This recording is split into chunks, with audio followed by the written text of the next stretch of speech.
Oke, Bang Fahmi gimana melihat apa kasus dari Raffi Ahmad yang dituding eh, dari sebuah lembaga ya yang dikatakan mengaudit sebuah pendapat seseorang itu, dikatakan seorang Raffi Ahmad ini melakukan pencucian uang dan dilandasi baru dugaan itu di mata penyidikan. Gimana Pak Fahmi?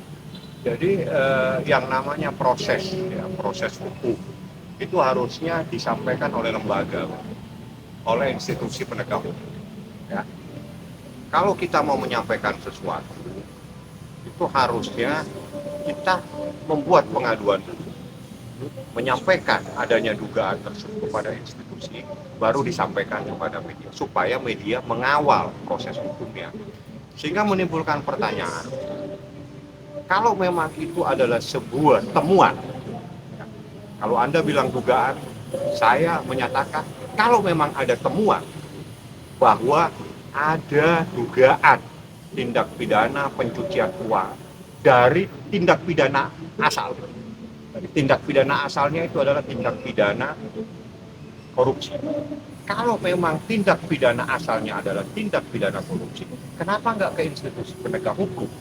Ada KPK, ada Kejaksaan, ada institusi kepolisian yang semua diberi kewenangan secara hukum untuk melakukan proses penyelidikan, penyidikan dan penuntutan atas seseorang yang patut diduga melakukan tindak pidana korupsi. Ya. Jadi tindak pidana korupsi ini adalah tindak pidana utamanya. Nah, di dalam tindak pidana utama ini ada yang namanya tindak pidana selanjutnya adalah tindak pidana pencucian uang. Jika dalam pasalnya itu bahwa tindak pidana bla bla bla bla tersebut itu adalah untuk menyamarkan dan beberapa macam pasal 2, 3, 4, 5. Jadi kalau memang itu didasarkan kepada temuan, temuan itu adalah pasti dalam bentuk tertulis. Tidak mungkin temuan dalam bentuk lisan. Sudah tidak mungkin. Namanya temuan terkait tindak pidana pencucian uang. Namanya uang itu pasti ada angka-angkanya. Kalau ada angka-angkanya tidak mungkin lisan. Pasti adalah tertulis. Kalau temuan tertulis, kenapa nggak disampaikan ke media, ke institusi penegak hukum? Itu timbul pertanyaan. Sampaikan, kawal, dikawal oleh rekan-rekan media. Pasti akan berjalan proses. Kalau tidak ada sebuah temuan dan disampaikan, ini akan menjadi bola liar. Akan menjadi bola liar, mungkin bisa mendiskreditkan nama seseorang. Itu persoalannya. Karena ini bukan main-main. Ini hal yang luar biasa. Jadi yang luar biasa. Kenapa luar biasa? Karena tindak pidana utamanya adalah tindak pidana korupsi. Ya. Terus angkanya yang luar biasa. Ini harusnya disampaikan kepada institusi. Biar nanti setelah saya sudah membuat pengaduan dugaan tindak pidana bla bla bla bla yang teradu si fulan, boleh. Tapi kalau misalnya tidak ada sesuatu terlebih dahulu disampaikan, itu akan menjadi bola liar seperti ini sekarang. Sehingga terjadi sebuah perdebatan atau mungkin terjadi sebuah si A menyampaikan sesuatu, adanya dugaan, si B menyatakan tidak. Padahal akhirnya terjadi sebuah peradilan di media massa. Ini tidak sehat. Proses penegakan hukum bukan seperti itu. Proses penegakan hukum itu dilaksanakan oleh institusi penegak hukum, oleh kejaksaan, oleh kepolisian, oleh KPK, oleh pengadilan, dan oleh advokat yang akan menjadi pembela. Itu adalah proses penegakan hukum. Jadi ada sebuah lembaga, ada sebuah institusi yang diberikan kewenangan oleh hukum untuk melakukan proses penegakan hukum, proses untuk mengungkap. Jadi dalam undang-undang korupsi itu ada perlindungan terhadap mereka yang bisa menyampaikan informasi adanya dugaan tindak pidana korupsi, itu dilindungi. Jadi timbul pertanyaan, kenapa ini menjadi sebuah konsumsi kepada publik? ya, sampaikan. Dan saya yakin yang menyampaikan yang pertama kali menyatakan ada dugaan itu pasti memegang dokumen. Pelalian. Nah, yang saya harapkan sampaikan kepada institusi biar tidak menjadi bola liar. Apalagi sekarang menjadi bantah-bantahan, jadi tidak sehat. Kalau si A membantah, si B membantah, ini menjadi peradilan di media massa, peradilan di angkasa nanti. Kan seperti itu jadinya. Jadi padahal peradilan ini adanya di pengadilan. Ya, gitu. Tapi kalau sudah belum apa-apa, tiba-tiba si A ngomong, si B ngomong, dan diadili terlebih dahulu ini membela, ini menyampaikan. Itu hak. Tapi bukan di sini tempatnya. Tempatnya adalah di institusi penegak hukum. Berarti ada step-stepnya bang ya, artinya ini terlalu blunder juga bang ya, belum apa-apa masih dugaan sudah lu dipublis, itu bisa menjadi bola liar artinya. Ya ini sudah menjadi bola liar, sekarang sudah dibantah, ya kan? Dibantah oleh seseorang yang namanya disebut-sebut, ya kan? Bantahan ini juga tidak menyelesaikan masalah, iya kan? Ini tidak menyelesaikan masalah, ya. Sebetulnya tinggal, ya karena ini adalah pencucian uang, sebetulnya PPATK itu tinggal bicara. Dia itu bisa menelusuri secara undang-undang, dia punya hak untuk meminta semua. Dia punya rekening. PPATK bisa bicara, Bu, ini ada transaksi-transaksi yang mencurigakan. Tapi kenapa PPATK ini tidak berbicara? Itu satu. Silakan, Anda bisa tanya ke PPATK, benar tidak ada transaksi yang mencurigakan? Tapi siapapun itu entah individu atau kelompok mau melaporkan ke siapapun itu boleh bang ya, termasuk LSM yang di. Boleh. Jadi gini, di dalam undang-undang korupsi ya itu Anda boleh membuat pengaduan. Di kepolisian namanya Dumas, di KPK itu ada. Nah, beda dengan tindak pidana pencemaran nama baik. Nah, ada pencemaran nama baik yang tidak bisa diwakili oleh siapapun juga. Itu hanya bisa diwakili, hanya bisa dilaporkan oleh korban. Nah, itu pencemaran nama baik yang diatur oleh SKB dan seterusnya.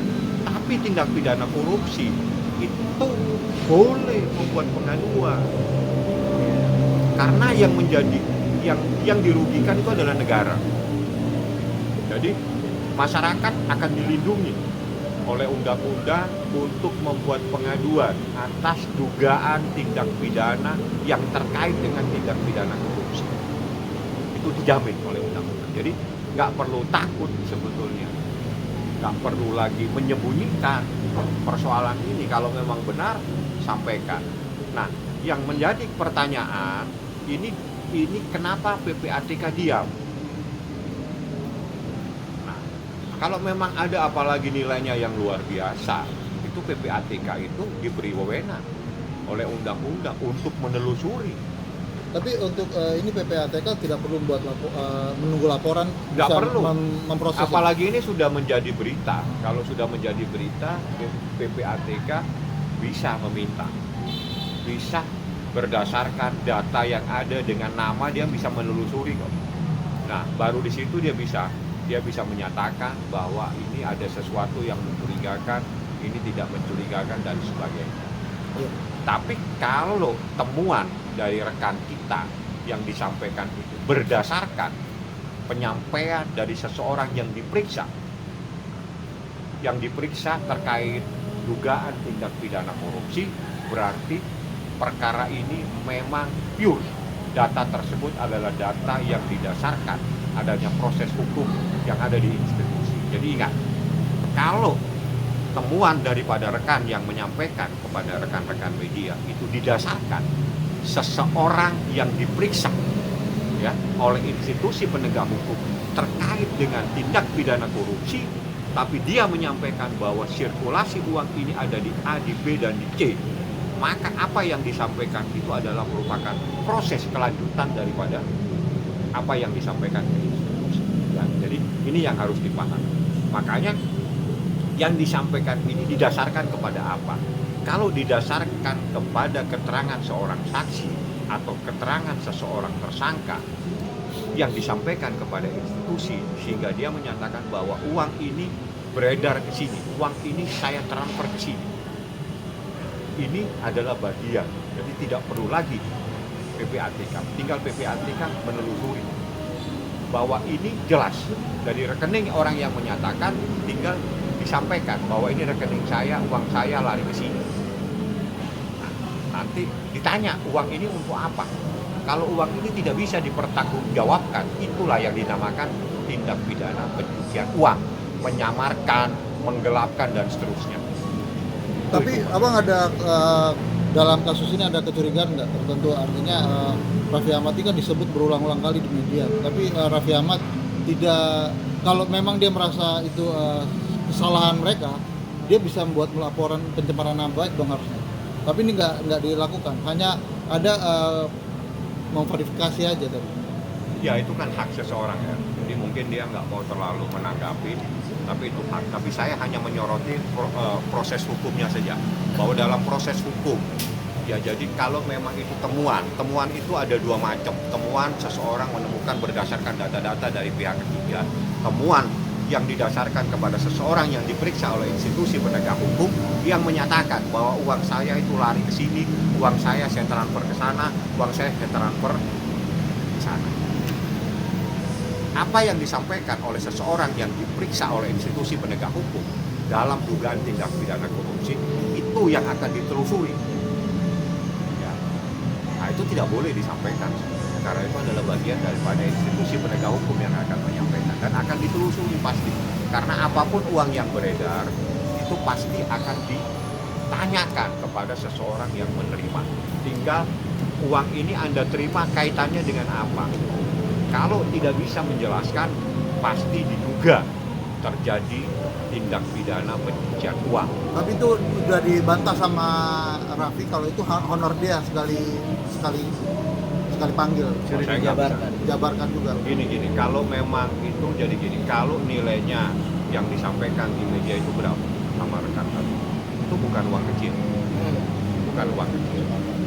Kalau uang kecil, ya mungkin masuk akal. Tapi kalau sudah nilainya MM dan terus-terusnya, itu sekali tampil atau seumur hidup tampil. Tapi kan bisa Pertanyaannya kan seperti itu. satu tuh gitu. Sebetulnya tidak perlu dilakukan bantahan-bantahan yang begini. Karena ini adalah proses penegakan hukum.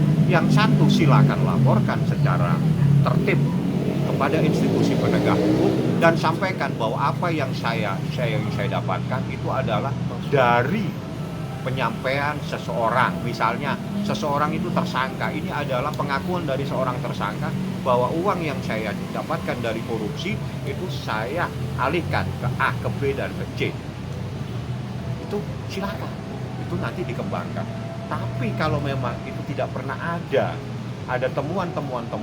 ketemuan ini, kalau ada temuan dugaan tindak pidana korupsi atau dugaan tindak pidana pencucian uang yang didasarkan adanya tindak pidana utamanya itu adalah korupsi, tempatnya itu adalah di institusi penegak hukum mengadukannya.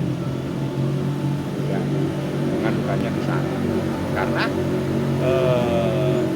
ini adalah tempatnya, dan jangan lupa di dalam tindak pidana korupsi dumas yang seperti ini bisa ditindaklanjuti. Jadi mau kejaksaan atau apa, kalau memang ini dia bisa memanggil, institusi bisa memanggil oknum yang menyampaikan kepada rekan-rekan media, mana data kamu. Jadi tidak perlu ini sepertinya satu sama lain saling menunggu. Ini bukan lagi dalam keadaan kita ada undangan selamatan, diundang untuk datang. Bukan. Ini adalah tindak pidana. Tindak pidana korupsi itu tidak perlu korban. Siapa saja bisa mengadukan, dan institusi punya hak untuk memanggil seseorang dalam rangka untuk mengungkap adanya dugaan tindak pidana korupsi.